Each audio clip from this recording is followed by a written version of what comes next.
الحمد لله نستعينه ونعوذ به من شرور أنفسنا ومن سيئات أعمالنا من يهد الله فلا مضل له ومن يضلله فلا هادي له ونشهد أن لا إله إلا الله ونشهد أن محمدا عبده ورسوله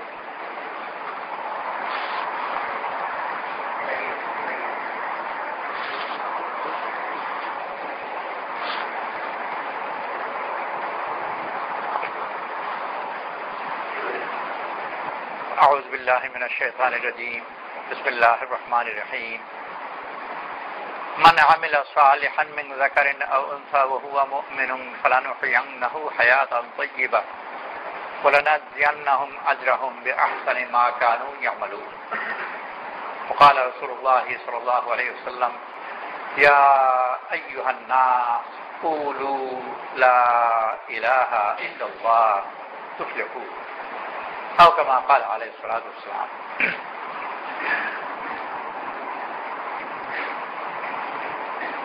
রাসূল করিম সাল্লাল্লাহু আলাইহি ওয়াসাল্লাম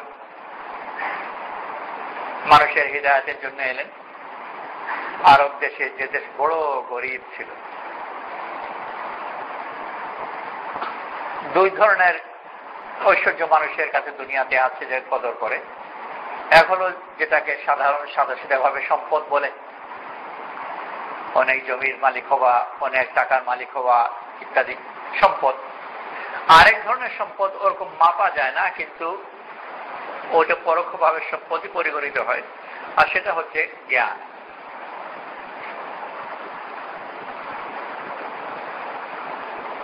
মেয়েকে বিয়ে দেবে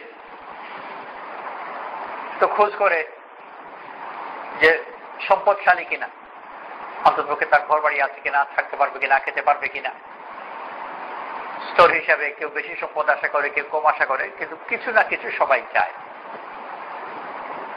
যে ছেলের কাছে মেয়েকে বিয়ে দিল তার থাকবার বাড়িও নেই, খাবার ভাতও নেই, তো মেয়ে কোথায় থাকবে, কি বা খাবে? তো ওই অবস্থায় মেয়ের মা বাপ রাজি হতে চায় না, গরিব হলেও। কিছু না কিছু তো থাকা দরকার, নইলে কোথায় কার কাছে দেব? এটি ওজন হয়ে গেল। আর যদি বিশেষ করে একটু শহরের ধরনের লোক হয়, তখন আবার চাইবে যে ছেলে কিছু লেখাপড়াও আছে কিনা। ওইটা যদি পায় ভালো, আর তার যদি না হয়, যে ছেলের প্রস্তাব এনেছে সে অনেক সম্পদের মালিক, কিন্তু দস্তখতই করতে পারে না, টিপসই দিতে হয়, তো ওই অবস্থা খুশ হবে না।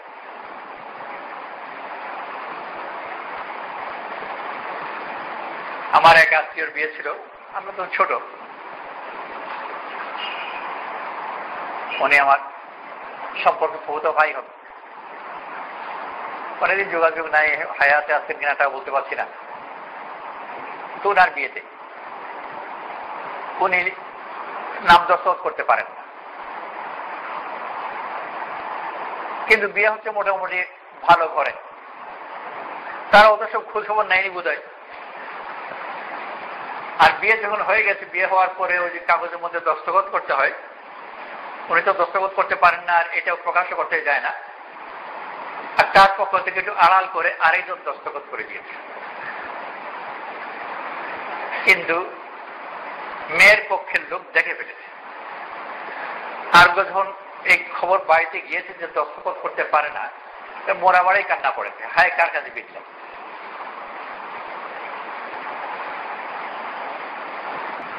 এই দুই ধরনের সম্পদ দুনিয়াতে মানুষ কদর করে। যেটাকে সরাসরি সম্পদ বলা হয় ওটাকেও কদর করে, আর কিছু যেটাকে জানা বলা হয়, লেখাপড়া ইত্যাদি, এগুলোকেও কদর করে। দুটোই যদি না থাকে তাহলে বাপই বা কেমন করে তার ছেলেকে বিয়ে দেবে? ওই মেয়েকে বিয়ে দেবে, আর দুনিয়ার মানুষের সমাজে ওইভাবেই তা কদর করবে না। আল্লাহ তাআলা যে জাতির কাছে সরাসরি পাঠিয়েছেন, গোটা মানব জাতির কাছে, কিন্তু ওনার যে পাত্রে প্রথম পাঠিয়েছেন আরবরা, তারা এই দুই অভাবে জাহিরি যেটাকে সম্পদ বলা হয় তাও তাদের কাছে কিছুই নেই। আর এখানে না হয় একজন দুজন দস্তখত করতে পারে না। আর রাসূল সাল্লাল্লাহু আলাইহি ওয়াসাল্লাম যে কওমের কাছে এসেছিলেন সেই সম্পূর্ণ কওমই দস্তখত করতে পারে না। রাসূল সাল্লাল্লাহু আলাইহি ওয়াসাল্লাম নিজেও না, নিজের নাম লিখতে পারেন না, অন্য কেউ যদি লিখে দেয় তো পড়তে পারেন না। হুদায়বিয়া সন্ধির সময় মুহাম্মদ রাসূলুল্লাহ এই কথাতে তারা আপত্তি করলো যে রাসূলই তো আমরা মানি না, তাহলে কেটে দাও। আলী রাদিয়াল্লাহু আনহু বললেন যে আমি কাটতে পারবো না। রাসূল সাল্লাল্লাহু আলাইহি ওয়াসাল্লাম নিজেই কাটলেন, কিন্তু পড়তে তো পারেন না। জিজ্ঞেস করলেন যে কোথায় আছিলি, বলে দেখিয়ে দাও। তো দেখালো এই জায়গায়, তো রাসূল সাল্লাল্লাহু আলাইহি ওয়াসাল্লাম ওই জায়গায় কেটে দিলেন। তো নিজে লিখতেও পারেন না, অন্য কেউ লিখে দিলে পড়তেও পারেন না। আর ওনার জাতীয় এই ধরনেরই। আর বলেওছেন ইন্না উম্মাতুন উম্মাইয়াতুন লা নাকতুবু ওয়া লা নাহসুব, আমরা নিরক্ষর উম্মত, আমরা লিখিও না গুনিও না, গুনতে কেউ পারতেন না।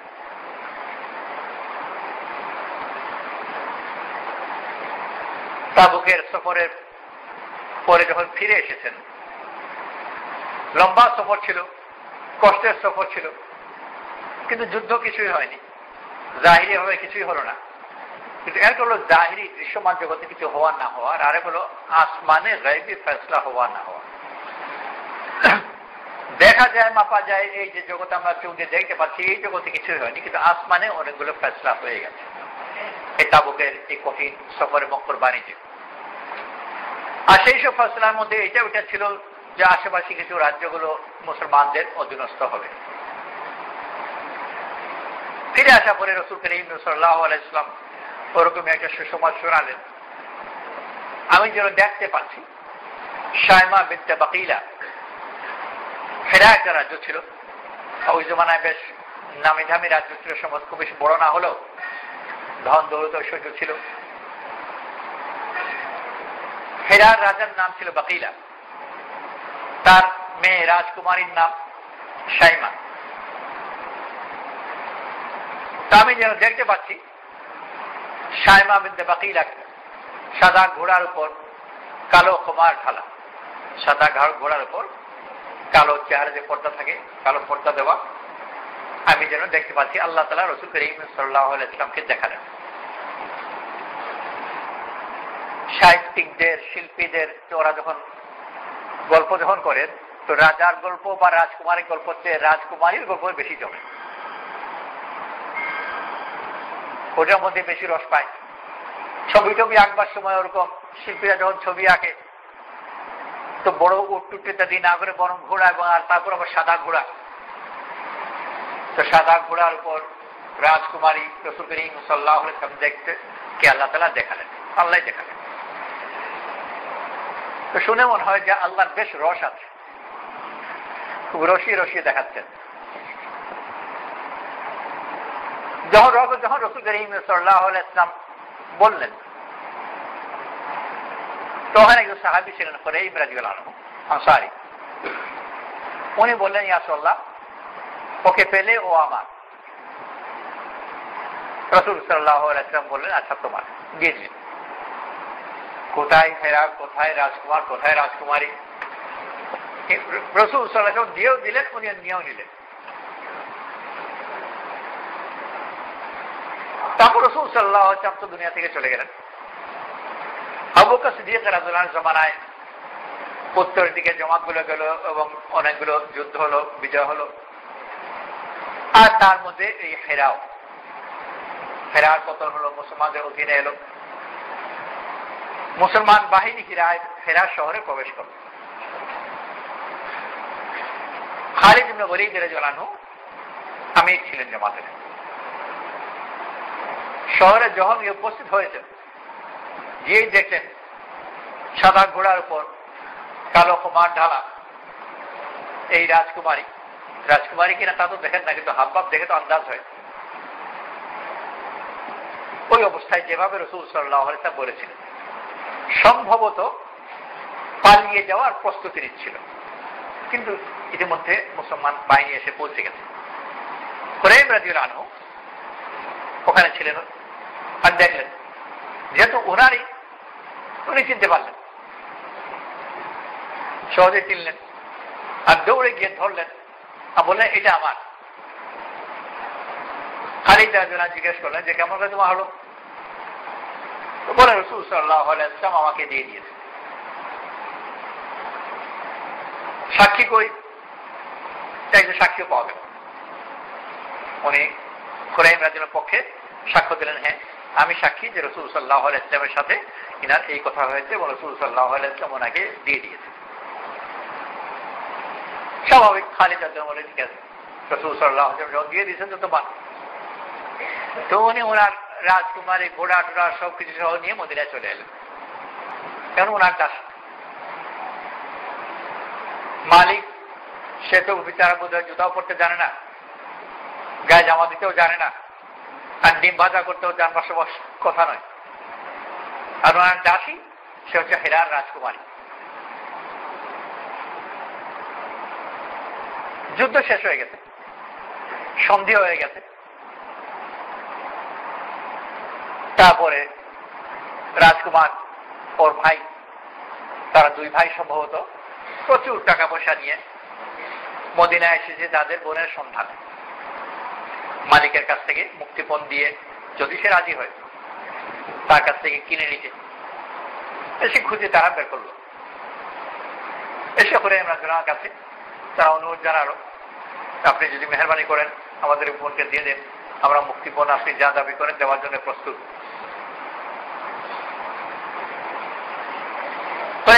রাজি হয়ে গেলেন, কারণ সাহাবারা রাসূল করিম সাল্লাল্লাহু আলাইহি ওয়াসাল্লামের কাছে থেকে রাসূল সাল্লাল্লাহু আলাইহি ওয়াসাল্লামের আখলাক নিয়েছেন। আর রাসূল করিম সাল্লাল্লাহু আলাইহি ওয়াসাল্লামের জীবনে একটাও ঘটনা নেই যেখানে কেউ চেয়েছে আর ফিরিয়ে দিয়েছেন খালি হাতে, কখনো চেয়েছেন দিয়ে দিয়েছেন। এমনকি যখন কি কাছে কিছু নেই, একজন এসে সওয়াল করেছে, তারপর একজনের জিনিসের রাসূল সাল্লাল্লাহু আলাইহি ওয়াসাল্লামের কাছে কিছুই ছিল না, রাসূল সাল্লাল্লাহু আলাইহি ওয়াসাল্লাম বললেন বাজার থেকে নিয়ে নাও, ঋণ পরিশোধ আমার দায়িত্বে। তো ওভাবে রাসূল সাল্লাল্লাহু আলাইহি ওয়াসাল্লাম দিতেন, থাকলেও দিতেন, না থাকলে দিতেন, ঋণের দায়িত্ব নিয়ে দিতেন। সাহাবারাও এই আখলাক পেয়েছেন, যখন চাইলো তো রাজি হয়ে গেলেন। কত দিতে হবে? 10 কমে হবে না, মানে 1000। ওই রাজকুমারীর জন্য 1000 টাকা দিয়ে নেওয়া বলা যেতে পারে মাগনা পেয়ে গেল। অনেক বেশি তারা দেওয়ার জন্য প্রস্তুত ছিল, আর স্বাভাবিকভাবে অনেক বেশি দাবিও করা যেত, কারণ দাসীদের যে দাম হয় সব দাসী তো সমান দাম হয় না, 10 টাকারও আছে, 10 লাখেরও আছে। সে তো রাজকুমারী, নিয়ে গেল। কিছু পরে ওনার সাথে ওনার সাথে কারো সাক্ষাৎ হলো, উনি জিজ্ঞেস করলেন যে তোমার ওই দাসী কি করেছ? 10 বিনিময় দিয়ে দিয়েছে। উনি বললেন তুমি তো 10,000 চাইতে পারতে। উত্তরে বললেন যে আমি তো জানি না চেয়ে বড় সংখ্যা আছে। রাসূল করিম সাল্লাল্লাহু আলাইহি ওয়াসাল্লাম ওই জাতির কাছে এসেছেন যে জাতির কাছে 10,000 টাকা থাকা তো বহুত দূরের কথা, 10,000 নামে একটা সংখ্যা যে আছে তাও জানে না।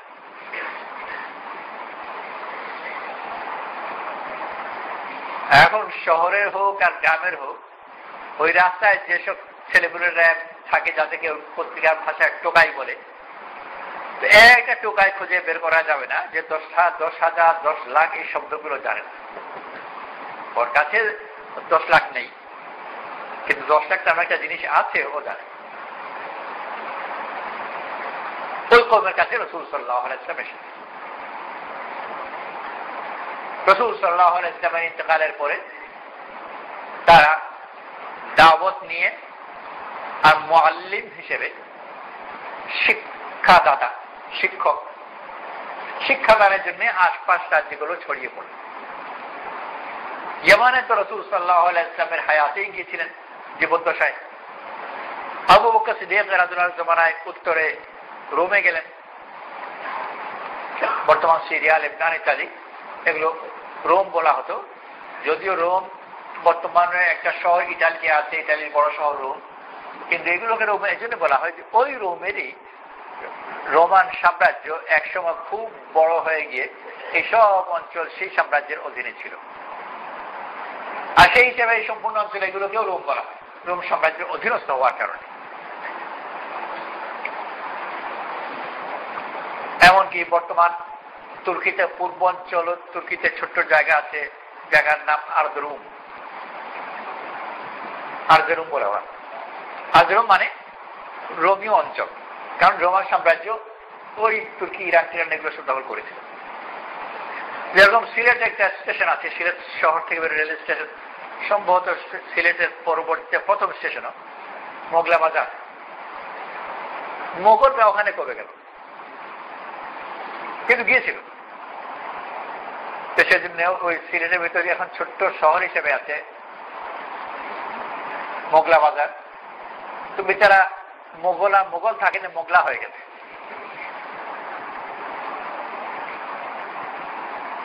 রোমান সাম্রাজ্য বড় বড় ছিল।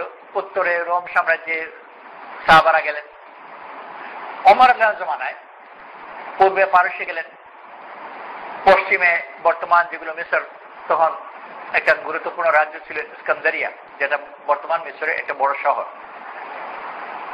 ইস্কান্দারিয়া বা আলেকজান্দ্রিয়া বন্দর এবং শহর, ওটা একসময় রাজ্য ছিল। তোমরা স্কুলে অনেকেই আর্কিমিডিসের নাম শুনেছ। আর্কিমিডিস ওই ইস্কান্দারিয়া, আলেকজান্দ্রিয়া, এগুলো গ্রিক সাম্রাজ্যের অঙ্গ ছিল। এইসব অঞ্চলে সাহাবারা গেলেন। এইসব অঞ্চলগুলো দুই দিক থেকেই বড় উন্নত, ধন দৌলত এবং জ্ঞান।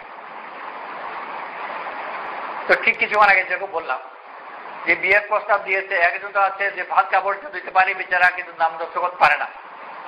আর একজনের নামটা ভালোই লিখতে পারে, কিন্তু খাবার নেই। তো মেয়ের বাপ কার জন্যই খুশ হয় না। আর যদি এরকম কেউ থাকে যে বিশাল সম্পত্তি, বিশাল না শুধু বিশাল, আর তেমনই বিশাল বড় বড় ডিগ্রি, তোর কেমন লোভনীয় হবে? সব মেয়েদের বাপদের জিভের পানি পড়বে যে এরকম যদি একটা জামাই পেতাম, এরকম বিশাল সম্পত্তি, এরকম বিশাল ডিগ্রি। আরবদের তুলনায় এই চার পাশের রাজ্যগুলো আমি যত বিশাল বললাম তার চেয়ে অনেক বেশি বিশাল।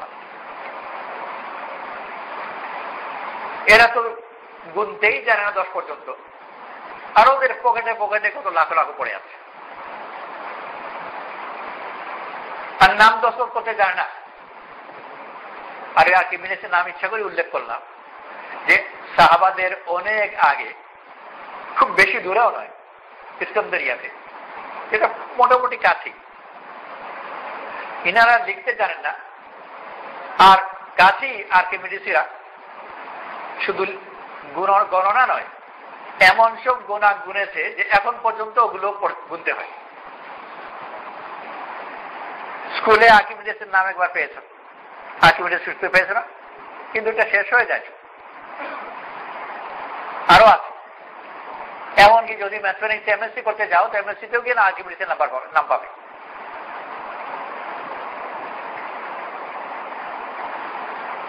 কত বিপরীত! একদিকে সংখ্যার নাম জানে না, আর তার কিছু দূরেই শুধু সংখ্যা নয় বরং গণিত এবং গণিত শাস্ত্র ইত্যাদি, যেগুলোর বিশাল বিশাল পণ্ডিত, তাদের অনেক আগে। একদিকে ডিমও ভাজতে যায় না, আর অপর দিকে এমন সব রান্না বাড়া জানে যে মানুষ অবাক হয়ে যায়। পারস্য বিজয়ের পর সম্ভবত গনিমতের মালের মধ্যে কিছু হালুয়া নিয়ে এলেন। ওমর রাদিয়াল্লাহু দিলেন। তোমাদের ওই হালুয়া খেলেন, বড় মজা লাগে। আরবরা সব হালুয়া টাল্লা ওগুলো সব রান্নাটা দেয় না, শব্দ কিন্তু আরবি। হালুয়া শব্দ আরবি শব্দ, কিন্তু সাহাবাদের জমানার শব্দ নয় এগুলো। তো পরবর্তীতে খাওয়া দাওয়া যখন শিখেছে, তো শুধু তার খাওয়া না, তার শব্দ ছড়িয়েছে, অনেক দূর দূর থেকে এসেছে। হালুয়া আরবি, মোরব্বা আরবি। এমনকি এই গ্রামের জিলাপি, সেটাও এসেছে স্পেন থেকে, জালাবিয়া। কিন্তু ওগুলো পরবর্তীকালে। সাহাবারা হালুয়া জানতেন না, জিলাপিও জানতেন না। আর সাহাবাদের খাবার তো এরকম ছিল যে খরগোশও তো ধরলেন, খরগোশ যে বন্দুক দিয়ে শিকার করবেন তা তো আর নয়, পরজুর তীর ধরো। আর না হলে এমন তার চলমানা ছিলেন যে খরগোশ বিচারা দৌড়ে সাহাবির সাথে পারবেন, দৌড়েই হয়তো ধরে ফেলবেন। আর ধরে তাও খুব বেশি কিছু তো করার দোকানে আশেপাশে কিন্তু কাছে যদি কিছু পাওয়া যায়, অল্প স্বল্প খড়িটড়ি, তো ওইটা যে গ্রাম গরম করলেন, পলট পালট করলেন, আর তারপর হাতের জোর দাঁতের জোর। এই তো তাদের জীবন ছিল খাদ্য। রান্না বাড়াও জানেন না, ঘর বানানো জানেন না, জামা কাপড় জানেন না। আর এর মোকাবেলায় ওখান থেকে এসেছে মহা ধুমধামের হালুয়া। ওমর খেলেন, মজা লাগলো, লাগবারই কথা। আর ওমর বললেন, ওয়াল্লাহি, আল্লাহর কসম খেয়ে, এই ধরনের খাদ্যের জন্য বা এই ধরনের জিনিসের জন্য বাপ ছেলেকে আর ছেলে বাপকে কতল করবে। ছেলে বাপকে যে কতল করে, ছোটবেলার জিনিসের জন্য করবে না। বাপ তো বাপই, সব বাপ তার ছেলেকে ভালোবাসে। সে চোর হতে পারে, ডাকাত হতে পারে অন্য জায়গায়, নিজের ছেলে ব্যাপারে বাপ। কিন্তু ইতিহাসে এমনও পাওয়া যায় যে বাপ তার ছেলের চোখ তুলে ফেলেছে। কোন বাপ? তো পাবলিক বাপ নয়, সে হচ্ছে সম্রাট। 10 টাকা 20 টাকার জন্য কোনো বাপ তার ছেলেকে মেরে ফেলবে না।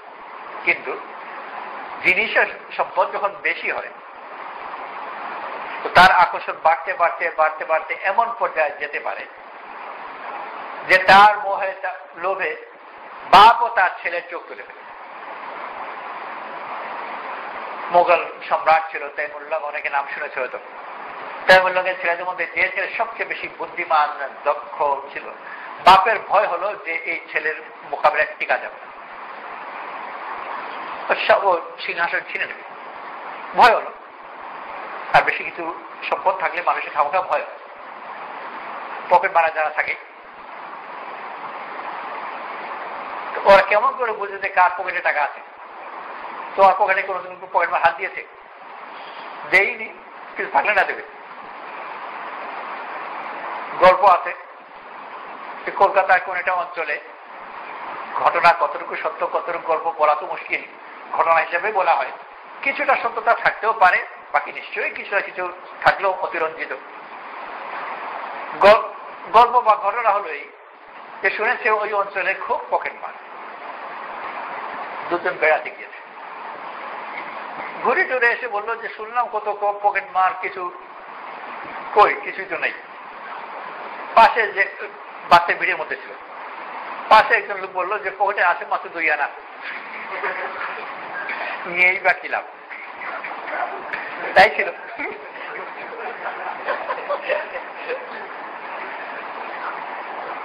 খুব বেশি অতিরঞ্জিত গল্প নয়, কারণ আমাদের দেশেও যার পকেটে টাকা আছে পকেট মার শুধু তার হাতেই হাত দেয়, আগে থেকে জেনে নেকে আন্দাজ করে, ওর হাব ভাব দেখে, চলার ধরন দেখে, আর বিশেষ করে কিছুক্ষণ পর পর হাত দিয়ে দেখে যে আছে কিনা, বুঝে নেয়।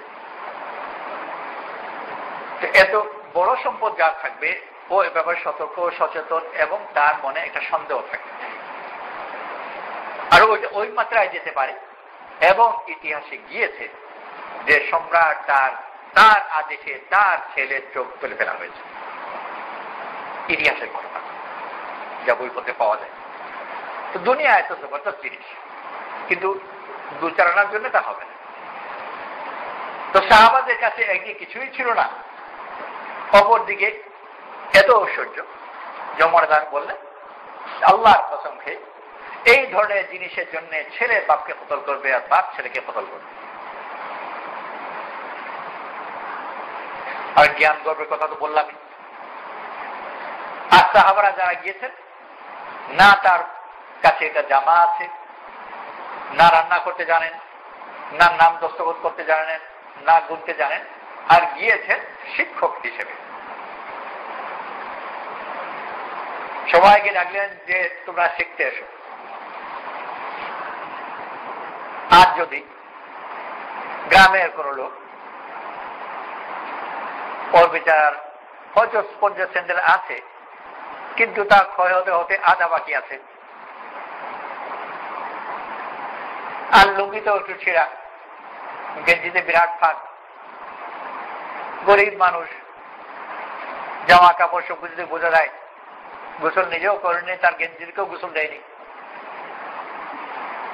সে যদি ঢাকা রাজশাহী ইউনিভার্সিটি ক্যাম্পাসে আসে,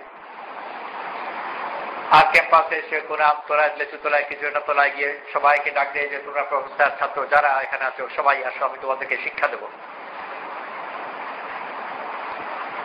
তো কেমন হবে? স্বাভাবিক সবাই ভেবে নেবে, যদিও কিছু লোক যে আছে, কিছু ছেলে পুলে, কিছু দুষ্টু ছেলে আছে, ওরা যাবে, ভিড় করবে, যে দেখি একটু কি বলে টলে, একটু মজা করি। কিন্তু ওর ডাকে যদি ঠিকই সব ছাত্র প্রফেসর আসে, আর এরকম নয় যে এসে কিছুক্ষণ দেখে দেখে চলে গেল, বরং রীতিমতো তার কাছে বসতে লাগলো, শিখতে লাগলো, তার কথা মতো চলতে লাগলো, তার আদেশ মানতে লাগলো, পোশাক আশাক পরিবর্তন করে তার অনুসরণ করতে লাগলো। এই ধরনের কথা তো যদি লোকে গিয়ে বলেও অন্যরা বিশ্বাস করবে, বিশ্বাস করার মতো কথা নয়। যে এসেছে সে পাগল হতে পারে, একজন পাগল থাকলে আশ্চর্য কথা নয়। গোটা রাজশাহী ইউনিভার্সিটি কি পাগল হয়ে গেল? সেই পাগলের পেছনে দৌড়াচ্ছে। এর পেছনে সম্পূর্ণ ইউনিভার্সিটি তার পেছনে চলতে আরম্ভ করা, আর এর কাছ থেকে শিক্ষা নেওয়া, যে লিখতেও জানে না, গুনতেও জানে না, কিছুই জানে না।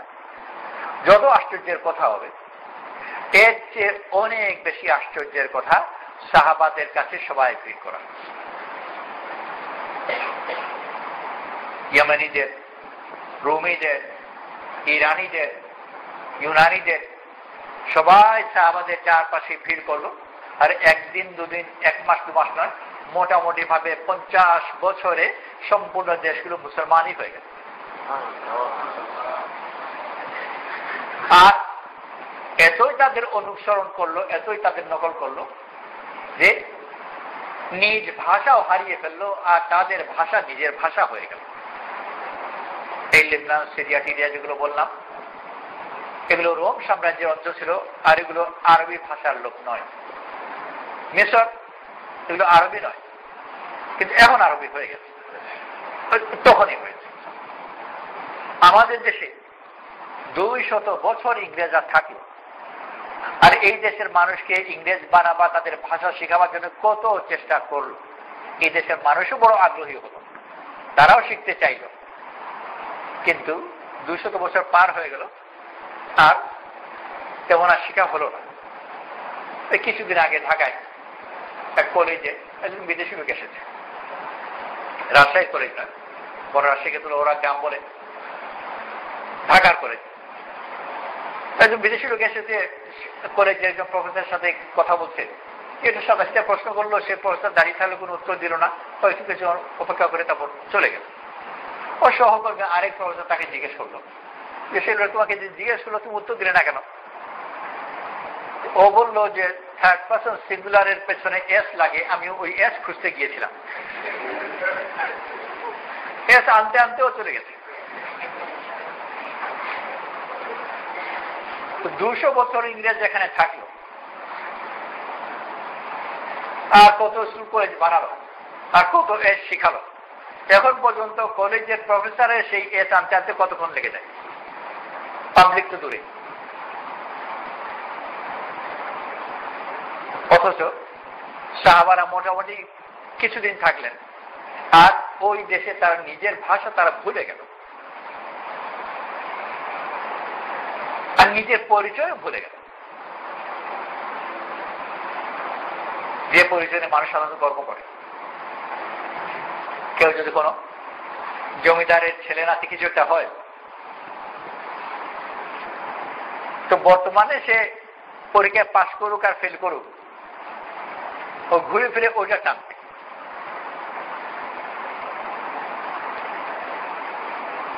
আর বিয়ে শাদীর সময় সে আশা করবে যে তার বড় বংশের কারণে সবাই তার মেয়েকে বিয়ে দিয়ে দেবে, আর লোকে অনেক সময় দেয়। আর এই জায়গায় ওরা হচ্ছে কত পুরুষ থেকে তারা সাম্রাজ্যের মালিক, আর এর মোকাবেলায় সাহাবারা কত পুরুষ থেকে কোন রাজ্য সাম্রাজ্য কিছু দেখেও নি, শুনেও নি, জানেও না, একেবারে বিপরীত। একদিকে সাম্রাজ্যের অধিকারী যুগ যুগ ধরে, অপরদিকে যুগ যুগ ধরে কোন বিচারের অধীনেই নয়, মরুভূমির মানুষ। যত বিপরীত হতে পারে, এরপরেও ওই সাম্রাজ্যের অধিকারীরা, মালিকরা তাদের নিজ পরিচয় ভুলে গিয়ে, আর এই সাহাবাদের মতো এই পরিচয় তারা নিতে চাইল। এভাবে তো সাধারণত হয় না। কেউ যদি একজন জমিদারের ছেলে নাতি কিছুটা হয়, তো ওটা সে ভুলতে চায় না, টেনে শুনে ওই ঘুরে ফিরে ওটাই টানবে। আর এখানে ভুলেই গেলেন। খুব বেশি দিন আগের কথা নয়, এই প্যারিসে তাবলীগের একজন সাথী, তো ওনার ছেলে তখন ছোট ছিল, আজ থেকে প্রায় 40 বছর আগের কথা, 30-40 বছর আগে। তো ছেলে ছোট ছিল, এখন তার বয়স 30-40 বছর বা তার থেকে বেশি হতে পারে। স্কুলে বাচ্চাদের যেরকম নাটক টাটক ইত্যাদি হয়ে থাকে, তো সেই ছেলে স্কুলে ওরকম নাটক হবে। ওরা প্যারিসে ছিল, ওর বাবা তাবলীগের কাজের মধ্যে আছেন, আর ছেলে স্কুলে যায়, তাদের বাৎসরিক নাটক বা জাতীয় কিছু একটা ছোট বাচ্চাদের। এই ছেলেকে ওরা বাবা হচ্ছে শেখ হাম্মামি, তো শেখ হাম্মামের ছেলেকে ওরা ওই নাটকের মধ্যে রাজার অংশ দিয়েছে। বাচ্চারা খুব পছন্দ করে, সব বাচ্চারা রাজা হতে চায়, ওকে রাজা অংশ দিয়েছে। সে রাজার নাম হচ্ছে ফিলিপ, যে নাটক। ওকে যখন বললো যে তুমি হচ্ছে ফিলিপ রাজা, ও বলে আমি ফিলিপ না, ওর নাম ভুলে গেছে, ধরা থেকে আব্দুল্লাহ। তো নাটকের জন্য তোমাকে ফিলিপ হওয়া যাবে, কিছুতেই না, আমি আব্দুল্লাহ। ও রাজি হয় না, আমাকে ফিলিপ নামে ডাকবে, ও হতেই পারে। আর আমি উত্তর দেব আমি আব্দুল্লাহ। ও শেষ পর্যন্ত নাটক করলই না। তো রাজা হওয়ার সব কিছু একদিকে, অপর দিকে আমি একটা খ্রিস্টানের নাম নেবো রাখি, ইউরোপিয়ান নাম নেবো রাখি। ওই মুহূর্তের জন্য এই নাম সে গ্রহণ করবে স্টেজে কিছুক্ষণের জন্য, ওই ছেলের আত্মসম্মানে পাব। ও রাজি হল না। কত আশ্চর্যের কথা যে যারা সাম্রাজ্যগুলোর অধিকারী তার নামের মধ্যে লজ্জা পায়, আর যারা মরুভূমিতে খালি দৌড়ায় তার নাম ছাড়তে তার অহংকারে বাঁধে। কত বিপরীত কথা, কিন্তু হয়ে গেল।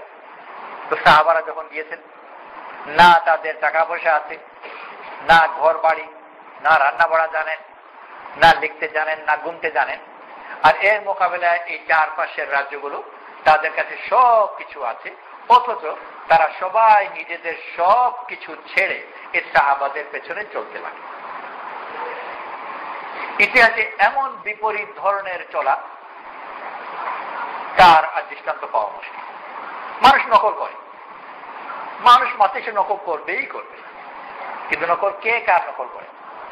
শহরবাসী গ্রামবাসীর নকল করে না, বরং গ্রামবাসী শহরবাসীর নকল করে। ধনীরা গরিবদের নকল করে না, বরং গরিবরা ধনীদের নকল করে।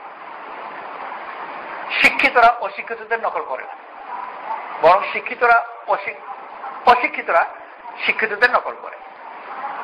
এখানে নকল তো করলো ঠিকই, কিন্তু সব বিপরীত। সাহাবারা সব গ্রামের লোক, মরুভূমিটা শহরও নয়, গ্রাম হলেও তো অনেক কিছু, কিন্তু গ্রামও ছিল না, ধন দৌলত নেই, লেখাপড়াও চায় না, কিছুই না, আর সবাই তাদের নকল করে। এত যে ওইটা এখন পর্যন্ত বাকি আছে। এখনো যদি গিয়ে এই আরব দেশগুলো, আলজেরিয়া টালজেরিয়া, এগুলো যেগুলো, এগুলো মূলত এগুলো বংশের দিক থেকে এরা আরব নয়, ইউরোপিয়ান জাতের লোক, মুসলমান হয়ে গেছে, এখন নিজেদেরকে আরব বলে। আর এটা শুদ্ধ, হাদিসেও আছে যে আরবি ভাষী সে আরব, সেই হিসেবে এরা আরব হয়ে গেছে। কিন্তু তাদের জাতি হিসেবে এরা অনেকেই রোমান টোমান ইত্যাদি ইউরোপিয়ান জাতি। কিন্তু তাদেরকে গ্রামের সাধারণ মানুষকে গিয়ে যদি কেউ বলে যে তুমি আরব না, তুমি রোমান, তোকে পিটাবে, গাল দেওয়ার জায়গা পাওনি। ও ওখান থেকে নিরাপদ বেঁচে আসা মুশকিল আছে। এত বিপরীত হয়ে গেল। কি নিয়ে? তা আমাদের কাছে কি জিনিস ছিল? আভ্যন্তরীণ কিছু সম্পদ ছিল, যেটা যখন প্রকাশ পেয়েছে এই সব সম্পদওয়ালা তাদের সামনে মাথা নত করেছে। সাম্রাজ্য ছিল, আর সেই সাম্রাজ্যের রাজকুমারী ছিল। তার বিয়ের জন্য ঘোষণা করা হলো রাজকুমারী বিয়ে হবে। যারা যারা আগ্রহী তারা যেন আসে।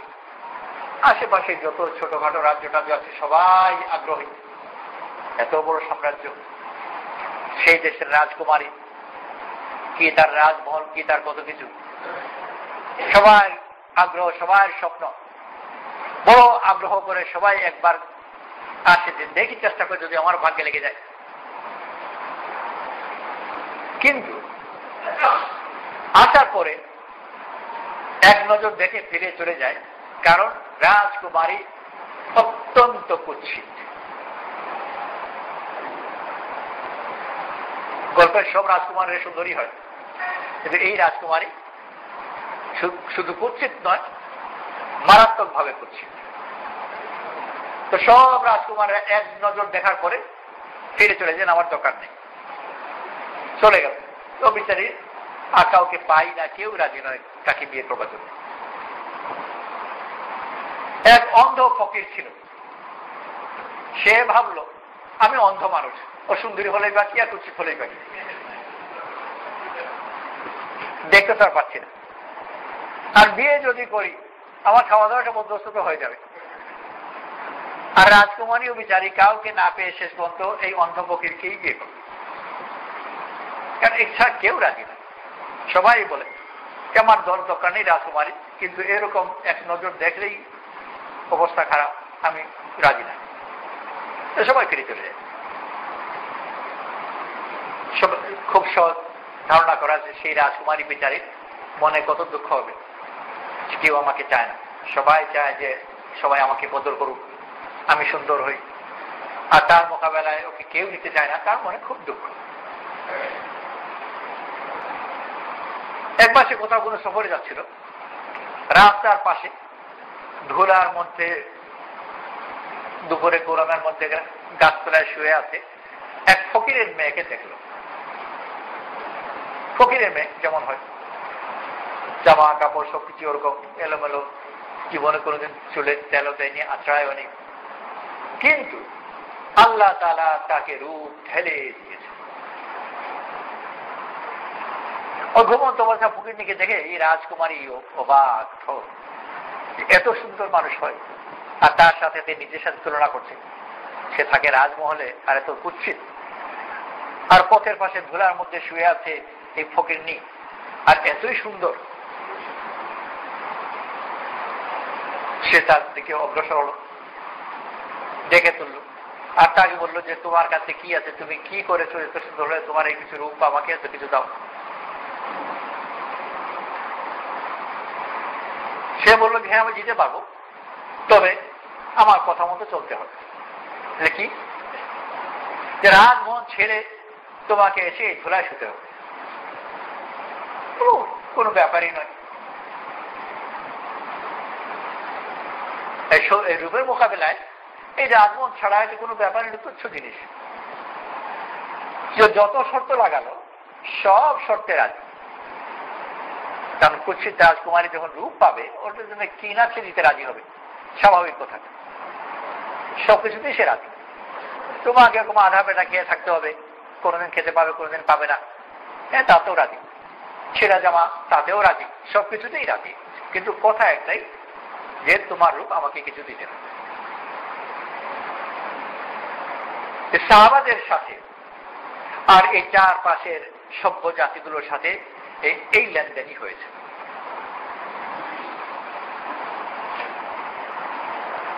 সাহাবারা ওই ফকিরের মতো যার কাছে কিছুই নেই, কিন্তু আল্লাহ তাআলা তাদেরকে ঢেলে রূপ দিয়েছে, বাহ্যিক রূপ, আভ্যন্তরীণ নূর দিয়েছে।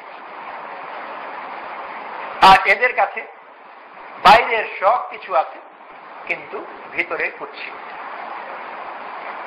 যার পরিণতি হলো যে অনেক সময় স্বামী স্ত্রীকে সহ্য করে না, বড় আগ্রহ করে বিয়ে করে, তারপর আবার কখনো কখনো মেরেও ফেলে, কখনো টাকা পয়সা নিয়ে পালিয়ে যায়, অনেক ধরনের। ভিতরের ওই সম্পদ যদি থাকতো তাহলে টাকা নিয়ে কেন পালিয়ে যাবে? আমাদের দেশে এক ছেলে সব দিকে সময়ও লাগিয়েছে, সম্পূর্ণ চিল্লা দিয়েছে কিনা যায় না, কিন্তু রীতিমতো মকামে কাজ ইত্যাদি করতো। তাকে পেলাম কোপেনহেগেন, ডেনমার্কের প্রধান শহর কোপেনহেগেন। ওখানে গিয়ে ছোটখাটো ব্যবসা করে মোটামুটি একটু টাকা পয়সা বিচার করেছে। অল্পই বয়স এখনো, ইতিমধ্যে বিয়েও করেছিল। আর তার বউ একদিন ওর সব টাকা পয়সা নিয়ে পালিয়ে গেছে।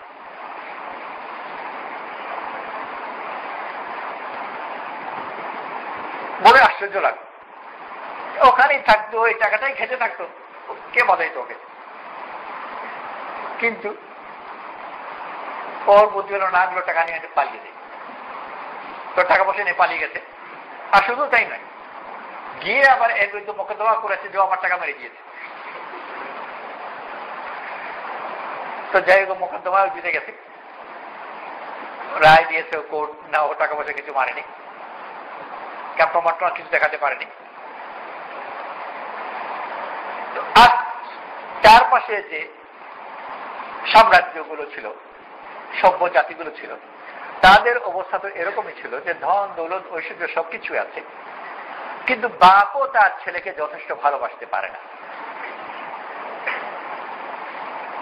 স্বামীও তার স্ত্রীকে, স্ত্রী তার স্বামীকে যথেষ্ট ভালোবাসতে পারে না, কারণ এক নজর দেখার পরে মন ওখান থেকে সরে যায়। ওই রাজকুমারীর মতো বড় আগ্রহ করে সবাই আসে, কিন্তু এই কুৎসিত চেহারা দেখার পরে আর মন টিকে না। যখন তারা সন্তান পেয়েছেন সাহাবাদের, আর এই রূপের এই সৌন্দর্যের যে কোনো শর্তে রাজি হবে, আগে রাজি। কিন্তু রাজকুমারীর কথা বললাম, কত দূরে যাওয়ার কি দরকার? তোমাদের কলেজে ইউনিভার্সিটিতে মেয়ে নয় ছেলে, ছেলেকে যদি কেউ এসে শোনায় যে আমার কাছে এটা মন্ত্র আছে, তোমার চেহারা খুব সুন্দর হয়ে যাবে, তো দেখো কত ছেলে তার পেছনে দৌড়াতে আরম্ভ করে। অথচ সে এমন বেশি উচিত নয়, তার এমন বেশি কোনো ঠেকাও নেই, কিন্তু তারপরেও দেখা যাবে যে ওর পেছনে লাইন পড়ে গেছে।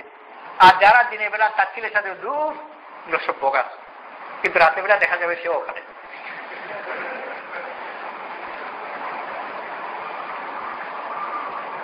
আর রাজকুমারী হলো তো কোথায় উঠে নেই। এই জন্য ওই চারপাশের এই সভ্য জাতিগুলোর সাহাবাদের পেছনে কিছুদিনের মধ্যে সবাই চলে যাওয়া কোনো আশ্চর্যের কথা নেই। তার নিজস্ব রূপ যেটা, নিজস্ব সৌন্দর্য, ওটাও রাজমহলের চেয়ে অনেক বেশি মূল্যবান।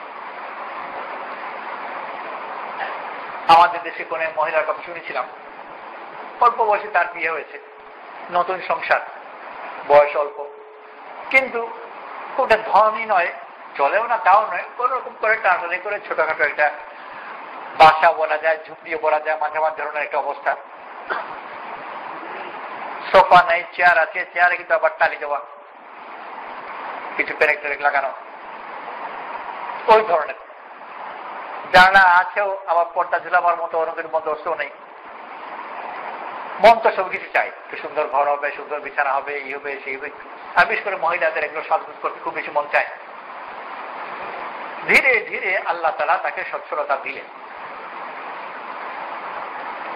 খুব বেশি না হলেও মোটামুটি ঘরে কিছু আসবাব, সুন্দর তার পছন্দ মতো পর্দা ইত্যাদি, একটু বড় বাসা, বেশ একটু সুন্দর বাসা ইত্যাদি। আর ধীরে ধীরে এক পর্যায়ে গিয়ে তার যা কিছু মন চাই তো মোটামুটি ভাবে সেক্সুয়াল সব বন্দোবস্ত হয়ে গেছে। এখন তার বাড়িতে ড্রেসিং টেবিলও আছে। একদিন ড্রেসিং টেবিলের সামনে দাঁড়িয়েছে আর নিজের দিকে তাকাচ্ছে। এখন সে ওই আগের মতো সুন্দরী যুবতী নয়, এখন একজন বয়স্ক মহিলা। তার ওই সব রূপ হারিয়ে গেছে। বয়স হলে যা হয় কিছুই থাকে না, কিন্তু তার নিজের চেহারা তার মনে আছে। আর নিজেই নিজের দিকে তাকিয়ে বলল, এক সময় আমি সুন্দর ছিলাম, আমার কিছুই সুন্দর ছিল না, আর আজ আমার সবই সুন্দর, কিন্তু আমি আর সুন্দর নেই। আর বড় দুঃখের সাথে কথাটা বলেছে। তাকে যদি কেউ এসে এই সুযোগ দেয় যে তুমি যদি যাও তোমাকে ফিরিয়ে দেওয়া যায়, তোমার রূপ তুমি পাবে, আর তোমার যা কিছু আছে সেটাও তোমার কাছে নিয়ে নেওয়া হবে, সেই প্রাচীন ঝুপড়ি, সেই ছেঁড়া জামা, কিন্তু তোমার সেই রূপও তোমার সাথে, ও বড় আনন্দে রাজি হয়ে যাবে। কারণ ও চেয়েছিল এগুলো সব ঠিকই, কিন্তু নিজের রূপের বিনিময়ে নয়। আমি সুন্দর, এটা আমার সুন্দরের চেয়ে অনেক বেশি মূল্যবান। কিন্তু দুনিয়ার মানুষ নিজেরটা পায় না, তার চারপাশে সব সুন্দর হয়ে যায়। আর এর মোকাবেলায় আল্লাহ তাআলা রাসূল করিম সাল্লাল্লাহু আলাইহি ওয়াসাল্লামকে পাঠিয়েছেন, আর সাহাবারা এসেছেন ইয়েমনে, রোমে, পারস্যে, আর এসে ওই দাওয়াত দিয়েছেন যে এই দাওয়াত তুমি কবুল করো, তুমি নিজে সুন্দর হয়ে যাবে। আর নিজে তো সবাই সুন্দর হতে চায়, এমনকি জাহিরীদের চেহারা সুন্দর বলা এটাও মানুষ হতে চায়। আর সাহাবাদের কাছে যে সৌন্দর্য ছিল ওইটা তো তার চেয়ে অনেক বেশি গভীর, অনেক বেশি গভীর। ওটার জন্য সব কিছু ভুলে গিয়ে ছেড়ে দিয়ে তার জন্য যাওয়া কোনো আশ্চর্যের কথা নেই। সেই জন্য এইসব বড় বড় জাতিগুলো সাহাবাদের অনুসারী হয়ে গেল, এটা মোটেই আশ্চর্যের কথা। আল্লাহ তাআলা বড় মেহেরবানি করে আমাদেরকে ওই দিন দিয়েছেন, যদি আমি গ্রহণ করি আল্লাহ তাআলা আমাকেও ওর খুব সুন্দর বানিয়ে দেবেন। এতই সুন্দর যে আল্লাহ তাআলা নিজে ভালোবাসতে আরম্ভ করবেন। ওরে ইন কুনতুম তুহিব্বুনাল্লাহ ফাত্তাবিউনি ইউহিব্বুকুমুল্লাহ, যদি তোমরা আল্লাহকে ভালোবাসো আমার অনুসরণ করো, আল্লাহ তোমাকে ভালোবাসো। আল্লাহ তাআলা রাসূল করিম সাল্লাল্লাহু আলাইহি ওয়াসাল্লামকে পাঠিয়েছেন পুরা দুনিয়ার মানুষকে ওই সাজ শিখাতে যে যদি তুমি রাসূল করিম সাল্লাল্লাহু আলাইহি ওয়াসাল্লামের মতো সাজতে পারো আল্লাহ তাআলা তোমাকে ভালোবাসে। আল্লাহ নিজে ভালোবাসবেন যদি তুমি ওই রূপ অর্জন করতে পারো। আর ওইটার জন্যই রাসূল সাল্লাল্লাহু আলাইহি ওয়াসাল্লাম দুনিয়ার মানুষের কাছে এসে আল্লাহ তাআলা বড় মেহেরবানি করে ওই দিন আমাকে দিয়েছেন। রাসূল সাল্লাল্লাহু আলাইহি ওয়াসাল্লামের সেই দাওয়াত আমাদের কাছে দিয়েছেন, সেই সাজ নেওয়ার পদ্ধতি আমাদেরকে দিয়েছেন। রাসূল সাল্লাল্লাহু আলাইহি ওয়াসাল্লাম যেভাবে সেজেছেন আমরাও সেইভাবে সেজে যাই, আল্লাহ তাআলা আমাদেরকে ভালোবাসেন। এই জন্য আল্লাহর পথে বের হই, ইনশাআল্লাহ। আল্লাহ আমাদের সবাইকে তৌফিক নসিব করুন। মজবুত নিয়ত করি ইনশাআল্লাহ যে আমি আমার নিজেকে সুন্দর বানাবো। কিভাবে? যেভাবে রাসূল সাল্লাল্লাহু আলাইহি ওয়াসাল্লাম দেখিয়েছেন আর যেভাবে আল্লাহ তাআলা আমাদেরকে দাওয়াত দিয়েছেন।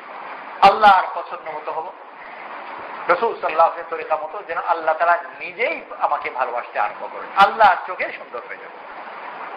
আল্লাহ নিজেই বলবে যে বড় সুন্দর, আমি ওকে ভালোবাসি। এদিন ভাই আল্লাহর পথে বেরো, ইনশাআল্লাহ। সবাই নিয়ত করি নাম লেখা, ইনশাআল্লাহ যত তাড়াতাড়ি সম্ভব, যত দ্রুত সম্ভব আল্লাহর পথে বের হয়ে যাবো। আর বের হয়ে আমি নিজেকে সাজাবো, ইনশাআল্লাহ। দাঁড়াই হিম্মত করে 3 জনের 40 জনের 43 4 মাসের জন্য বিভিন্ন ভাবে যা যে হিম্মত দাঁড়াইছে।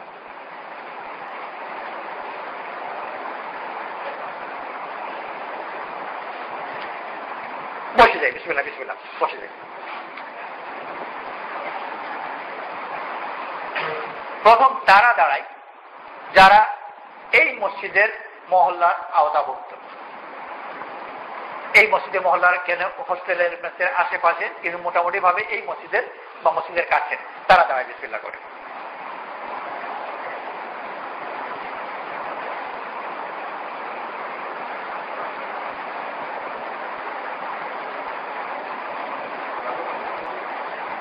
মাশাআল্লাহ, আরো আরো হিম্মত করি, মাশাআল্লাহ মাশাআল্লাহ, আরো আর একটু মসজিদ দক্ষিণ দিকে চলে যাই, দক্ষিণ দিকে চলে যাই।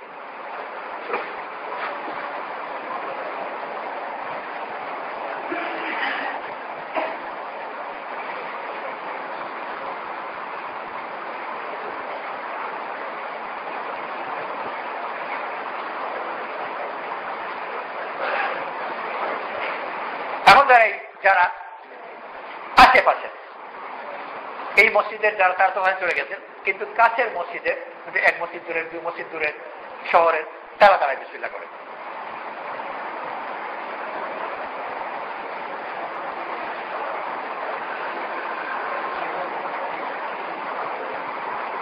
আরো আরো তো আছে, মাশাআল্লাহ, হ্যাঁ মাশাআল্লাহ, আরো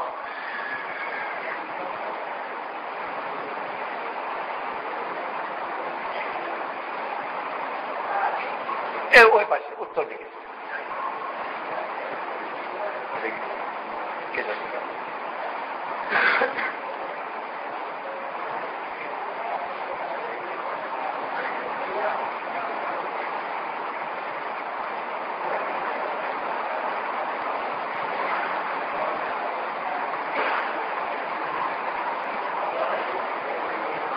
রাজশাহী কলেজে যারা, তারা তো বেশিরভাগ হয়তো এই দলে বা ওই দলে চলে গেছে, কিন্তু এই কোনো দলেই পড়েনি। রাজশাহী কলেজের ছাত্র, তারা যদি মজলিসের মধ্যে কেউ থাকো, সময় লাগাবে ইনশাআল্লাহ, তো বিসমিল্লাহ করে দাঁড়াও। রাজশাহী কলেজের কেউ যারা ওই দুই দলের মধ্যে পড়ে না, কেউ কোথায় থাকো?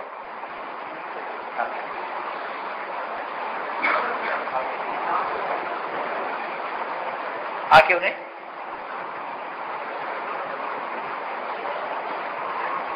এরা তো বেশি রাজশাহী কলেজে বোঝে নাকি? এরা বেশি রাজশাহী কলেজের নাকি? তুমি ওই বলে চলে যাবে।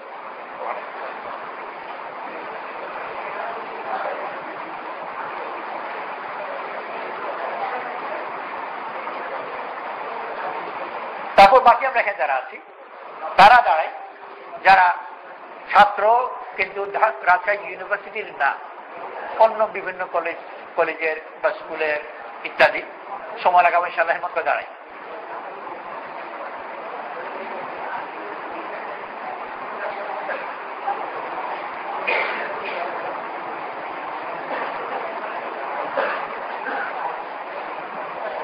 বেশি নাই, একটু ওই পেছনে চলে যাও, তোমাদের তসকির তসকির করবে।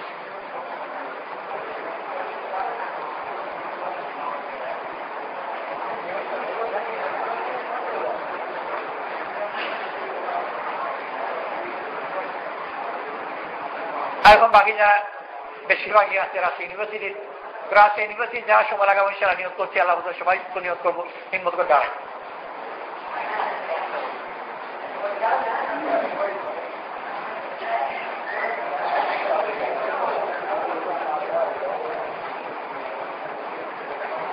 তোমরা এখানে বসে তোমাদের তসকির করো।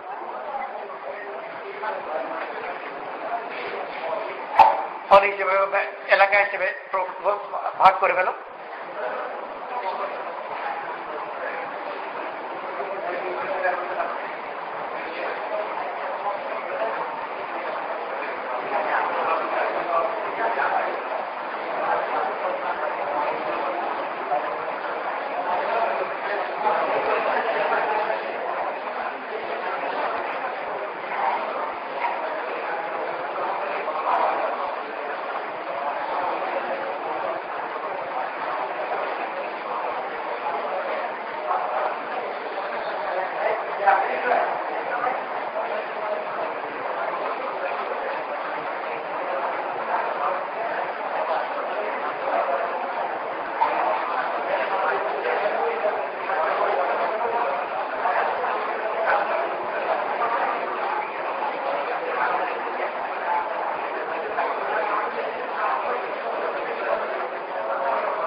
দুর্গের নাম লেখা হচ্ছে নাকি?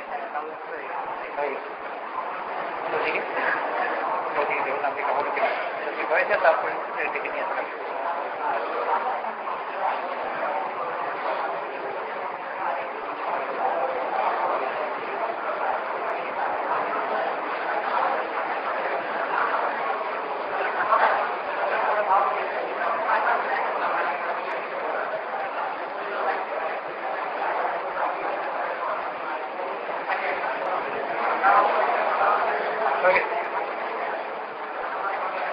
দিকে কাছে করে আসে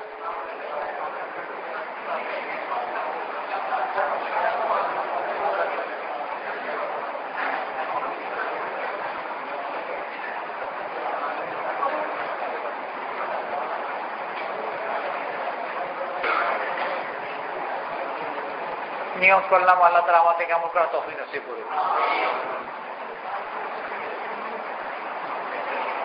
চেষ্টা করতে থাকা, আর চেষ্টা বড় একটা অংশ হচ্ছে যে নিজের মহল্লার কাজ খুব যত্নের সাথে করা, প্রত্যেকদিন তালিমে বসা, প্রত্যেকদিন কাজ করা, আর মাসে 3 দিনের জন্য যাওয়া। মাসে 3 দিনের জন্য আমি আমার জমাত বানাবো আর সেই জমাত নিয়ে যাবো ইনশাআল্লাহ। এরকম করে যে জমাত হবে আর আমি তার সাথে চলে যাব, আর আরেকজন যে আমি আমার জমাত বানাবো, ঠিক আছে ইনশাআল্লাহ। তো কারা কারা নিয়ত করছি ইনশাআল্লাহ যে আমি আমার জমাত বানাবার চেষ্টা করবো, অন্যের জমাত থেকে আমি যাবো না, বলবো আমার জমাত আমি বানাবো, দাঁড়াবে চেষ্টা করি বোধ করি প্রত্যেকে নিয়ত করে ইনশাআল্লাহ যে আমি আমার জমাত বানাবো। আমার বন্ধু বান্ধব আছে, রুমমেট আছে, কত লোক আছে, তাদেরকে নতুন হোক পুরাতন যে মাশাআল্লাহ জোড়া করবো। আর আবার দৈনন্দিন আমলগুলো ঠিক রাখবার চেষ্টা করি, দোয়া, নকল আমল, এগুলো যত্ন করি। আমাদের সবাই ঠেকা আছে, রাজারও ঠেকা আছে, ফকিরেরও ঠেকা আছে। আর এই ঠেকার জন্য মানুষ থাকে তো হাত পাতে, তো মানুষ মানুষের কাছে পাতে। ফকির রাজার কাছে হাত পাতে, আর রাজা পাবলিকের কাছে হাত পাতে, ঘুরে ফিরে জিনিসে কি। কিন্তু যে আল্লাহর কাছে চাইতে জানে সে রাজা পাবলিকের কাছেও চায় না, আর সে পাবলিক রাজার কাছেও চায় না, তার দরকার আল্লাহর কাছে। আমরা সবাই আল্লাহর কাছে চাওয়ালা হয়ে, আল্লাহর কাছে চাওয়ার মধ্যে সম্মান, মানুষের কাছে চাওয়ার মধ্যে অপমান। যখনই কোনো কেউ মানুষ কোনো অন্যের কোনো মানুষের কাছে হাত পাতে, তো সে মানুষের দৃষ্টিতেও ছোট হয়, তার সম্মান কমে যায়। এর মোকাবেলায় কেউ যখন আল্লাহর কাছে যায় তো তার সম্মান বেড়ে যায়। একজন মানুষ তাকে মনে করতে খুব সম্মানীয়, যে কোনো কারণে তার সম্বন্ধে যা জানো ইত্যাদির কারণে নিজের মনের ভিতরে তার খুব সম্মান। কোন একটা উপলক্ষে সে তোমার কাছেই হোক বা অন্য কারো কাছেই হোক কিছু চাইল, যখন তুমি লক্ষ্য করবে যে সে কিছু চায়, আমার কাছে হোক বা অন্য কারো কাছে হোক, ও জানতে হোক আর সচেতন ভাবে হোক, তোমার মনের ভিতর থেকে অসম্মান কিছু না কিছু কমেই যাবে। কারণ মানুষের কাছে যাওয়ার মধ্যে সম্মান কমে যায়, এটা কেউ ইচ্ছা করে না, কিন্তু হয়ে যায়। যখনই আমি জানবো যে সে চায় এবং কোনো মানুষের কাছে চায়, কিছু একটা জিনিস চায়, আমার মনে অসম্মান কমে যাবে।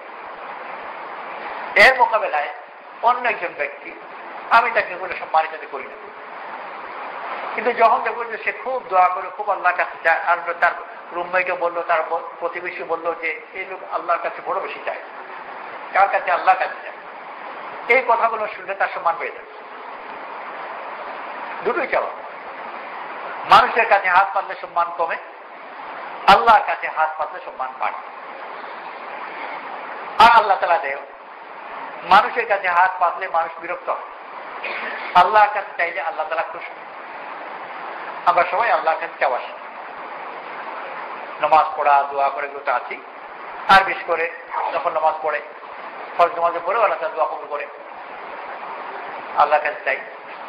আজকাল রাত লম্বা আছে, সহজেই তাহাজ্জুদের নামাজ পড়া যায়, প্রায় 5টার দিকে গিয়ে ফজরের ওয়াক্ত থাকে। জুন মাসে গেলে ফজরের এই সময় সূর্য উদয় হয়, তো সহজেই তাদের নামাজ পড়া যায়।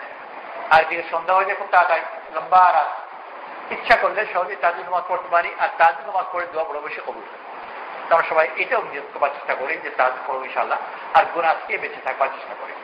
ছোট গুনাহ, বড় গুনাহ, কানের গুনাহ, চোখের গুনাহ, যত ধরনের যত গুনাহ আছে বেঁচে থাকবার চেষ্টা করি। আল্লাহ আমাদের সবাইকে তৌফিক নসিব করুন। সুবহানাল্লাহি ওয়া বিহামদিহি, সুবহানাকা আল্লাহুম্মা ওয়া বিহামদিকা, নাশহাদু আল্লা ইলাহা ইল্লা আনতা, নাস্তাগফিরুকা ওয়া নাতুবু ইলাইক। সুবহানা রাব্বিকা রাব্বিল ইজ্জাতি আম্মা ইয়াসিফুন ওয়া সালামুন আলাল মুরসালিন ওয়ালহামদুলিল্লাহি রাব্বিল আলামিন। আমিন।